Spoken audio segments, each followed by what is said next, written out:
Muy buenos días, compañeros y profesora. Somos el grupo que va a hablar el día de hoy sobre el arte latinoamericano del siglo XX, enfocándonos en lo que es el teatro de Latinoamérica. Este grupo está conformado por Isaac Ruiz, Angélica Sabando, Sasha Valencia y quien les habla en esta ocasión, Josué Rocafuerte. Para comenzar, eh, sobre el teatro latinoamericano del siglo XX, puede que sea por sus características propias o por las relaciones que establece con la sociedad y con su contexto, que en este caso lo presencia, es que el teatro se vio sujeto a cambios e influencia de origen sociocultural. Su desarrollo parece caminar siempre acompañado de variables tanto culturales que siempre van a estar ahí acompañándolo, como digo, y también sociales que no lo van a dejar solos y va a hacer que siempre esté evolucionando constantemente.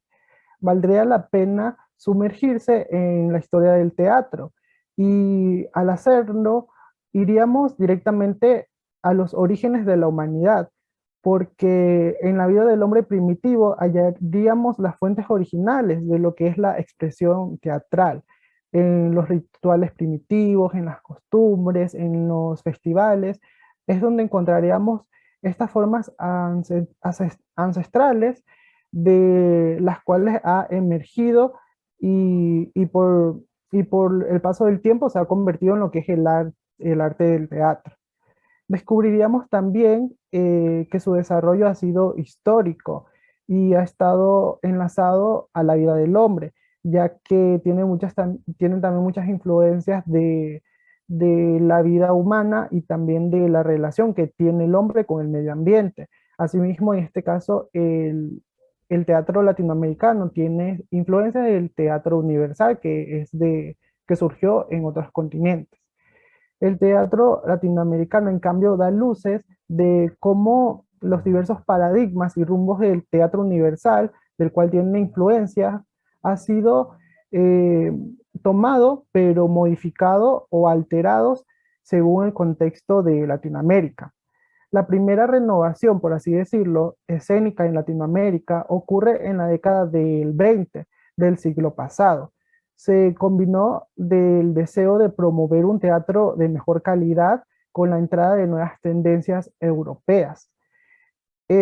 Por ejemplo, en el sur del continente se cuestionó el viejo naturalismo de Florencio Sánchez, también el de Herrera o el de Hernández, que eran nombres conocidos en lo que es el teatro y se los consideraban pasados de moda, por eso se modificó. Y pese también a la cultura, era como llamada una conciencia americana donde predominaba la gente intelectual. Entonces también gracias a la industrialización surgen nuevos movimientos comunistas y populares y eso hizo que todo aquello tradicional se convirtiera en una renovación y en una tendencia natural y, y enfocado también en este rumbo y en este cambio estético. Buscaban como más este estilo de la belleza visual. En 1930, ya que estamos hablando del sur de Latinoamérica, en Argentina, en este año de 1930, se formó el Teatro del Pueblo, que aquí era como un teatro, y es un teatro independiente, pero también tuvo un desarrollo dramático de esa nación. Aquí se tomó mucho lo que era el arte urbano y el arte de muchos autores independientes. Con el tiempo, ese teatro argentino adoptaría algunas tendencias locales como el realismo crítico o el grotesco. Y algunos autores dramáticos, como les decía, harían que ese país y fuera como la cabeza central o de todo el continente, es como la cabeza del teatro en Latinoamérica. Y esta renovación, por tanto, marcaría como una estética en este sentido llevada como a los movimientos locales. Entonces buscaban como muchas veces, si había un acontecimiento histórico, llevarlo a lo visual mediante el teatro. A partir de los años 60, ya este discurso de la actividad artística que les decía, ya iba más ya era netamente de activismo, o sea, era como con mensajes, con política, y básicamente era eso. Y, y, y al mismo tiempo era como realista y estética. Ahora referente a Ecuador, en Quito, hubo un grupo que se llamaba Ollantay, que se fundó en 1971, inspirado por los tres Bs, que es Brecht, Boal y Buenaventura, que eran figuras muy importantes del teatro. Y según un investigador llamado Gerardo, el teatro ecuatoriano da un giro hacia una madurez artística en lo que es Latinoamérica. También en los años 70, un crítico brasileño dijo que todo esto de la inspiración de los tres Bs era como algo muy general en donde se podía adaptar los conceptos del teatro épico hacia una identidad propia sobre ciertas circunstancias de cada país. Y entonces ahí es donde llegaba como la calidad de cada época y de cada país. Y para terminar, puedo decir que América Latina, eh, en todo lo que es el arte, como en este caso el teatro, va a tener muchas inspiraciones y va a tomar muchos acontecimientos para expresar todos los sentimientos que aquello pudo causar en la población y en la comunidad, pero de una manera artística. A continuación, mi compañera Angélica. Bueno, continuando con este análisis del teatro, podemos notar que en el siglo XX el teatro latinoamericano presenta tres diferentes generaciones dramaturgas, que una es la realista, que comienza a partir de 1920, la otra que es el vanguardia, o sea, esa termina en 1950 y la post-vanguardia que es hasta la actualidad. Estas tendencias teatrales sirven en su orden como costumbrista, donde se prevalece el género, lo chico, lo modernista y también lo naturalismo. Asimismo, el teatro latinoamericano ha manifestado siempre una gran diversidad cultural, aunque también es visible en su unidad principalmente en la historia que nos presenta. Por esta razón es que se puede hablar de algunos momentos diacrónicos. Asimismo, el teatro, podemos decir que nos da diferentes características en sus escenas, porque ya no son las escenas que actualmente se plasman, no son las mismas que sucedían con los teatros antiguos. Por esta parte podemos decir que el teatro a través de las generaciones ha evolucionado. Una de estas principales producciones que se ha desarrollado el teatro son en los principales más desarrollados, que es en Alemania, Francia y Estados Unidos. Incluso también se da hasta en España. El teatro, podemos decir que el teatro nos deja grandes atributos a la sociedad porque nos da diferentes tipos de enseñanza. Asimismo, en las escenas que plasman, quieren presentar las realidades que hoy vive Latinoamérica en sí. En el siglo XX, con la llegada de los europeos, se puede decir que el teatro comenzó a ocuparse ciertamente de las realidades que se decían al mundo entero. Otras de las razones que podemos presentar, sobre todo del teatro en sí, es que en las presentaciones, en los personajes, se da un giro por completo a todas las escenas. O sea, no se repite o sea, las escenas de ahora no son las mismas que las anteriores de hace algunos siglos atrás. Bueno, en este caso, para finalizar, podemos decir que el teatro en sí siempre deja una enseñanza a su público a través de las diversas obras que plasma. Bueno, muchas gracias. Acotando lo que dijo mi compañera, sobre el desarrollo del teatro de la vanguardia histórica de 1896 y 1939, se trabajó sobre sus aportes en su doble dimensión artística y política y de su articulación en el post-vanguardista a los procesos del teatro europeo y mundial.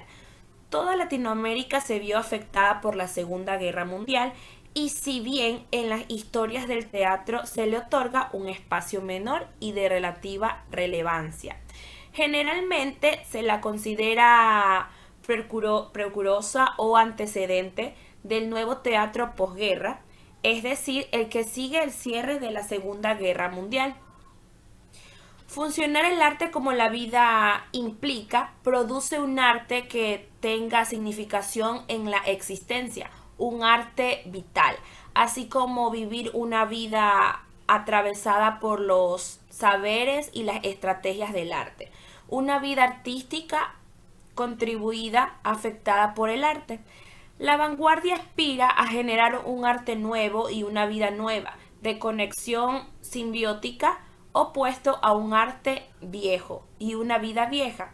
No requiere una esfera sea absorbida por la otra, sino que ambas se determinen mutuamente en profundidad.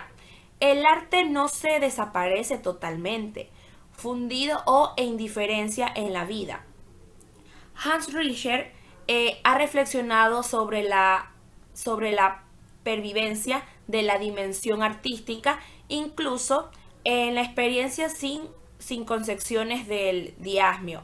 Señala que los mismos creadores habían concedido de las profundas razones que impidieron a los literarios dadaístas, pese a sus declaraciones antiarte, detener el desarrollo pro arte. En sus otras características se puede mencionar la búsqueda de un arte autónomo y cerrado en sí mismo, ruptura con las relaciones de casualidad, con la traición, el desdén por el pasado actual, crítica lúcida y muchas veces con humor.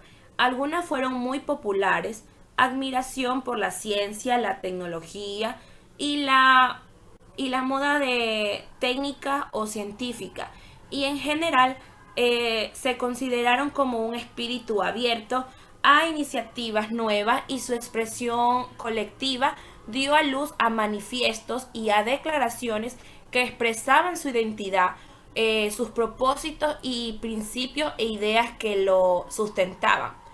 Será por sus características propias o por las relaciones que establece con la sociedad y con su contexto que los presencia que en el arte se verá siempre sujeto a cambios e influencias de origen sociocultural, ya que en otros años, en los años 70, y en ocasiones de observar el gran auge que tenía la práctica de la creación colectiva, especialmente en América Latina, algunos estudios veían como próximo una época en la que la nación del teatro latino se transformara, se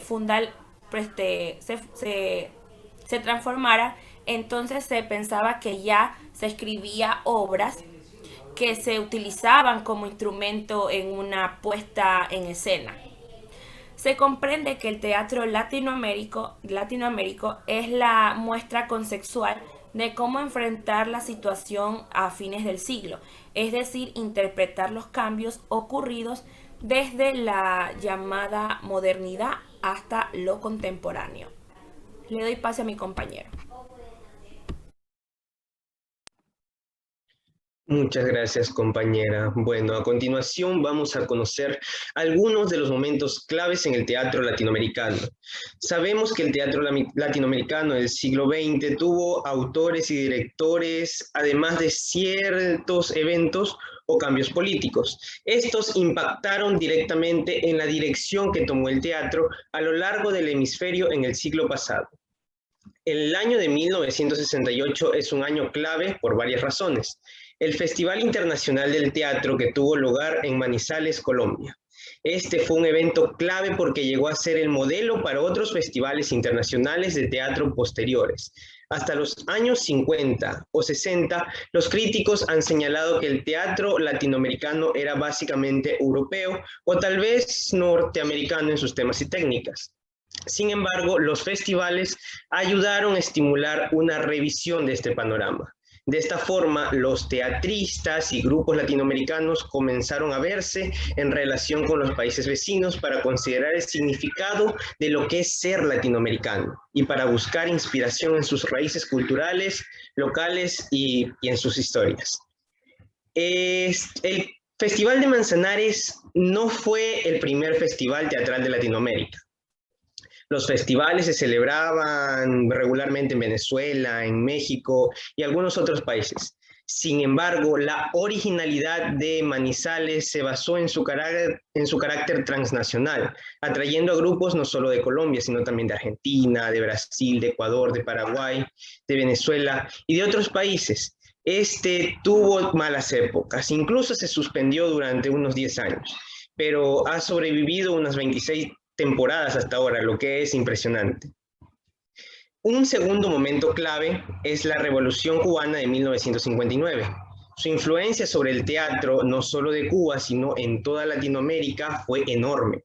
Cuando el gobierno reconoció la posibilidad de utilizar el teatro como vehículo para su ideología partidaria política y los presupuestos teatrales en Cuba subieron a niveles que nadie podía imaginar. Se creó un conjunto en 1964. Esta era una revista que se repartía internacionalmente y la Casa de las Américas invitó a los literatos distinguidos de toda América Latina para participar en los concursos. Aunque esta ilusión cubana pronto se desmoronó, el nivel de admiración y la solidaridad de otros hacia Cuba inspiró a los teatristas a lo largo de las Américas. Sin duda, la política se prestó a hacer promoción de la ideología revolucionaria. A lo largo de los años 70 y hasta los 80, Cuba continuó por medio de su programa de publicación de textos, sus concursos para nuevos talentos en diferentes géneros y por la alta calidad de los actores que mandó al extranjero, sea en música, en danza o teatro. Si Cuba se encontraba en condiciones de exportar su ideología revolucionaria, a pesar de sus propias condiciones miserables, de todas maneras seguía sirviendo como inspiración para el teatro en Latinoamérica. Eso sería todo. Muchas gracias.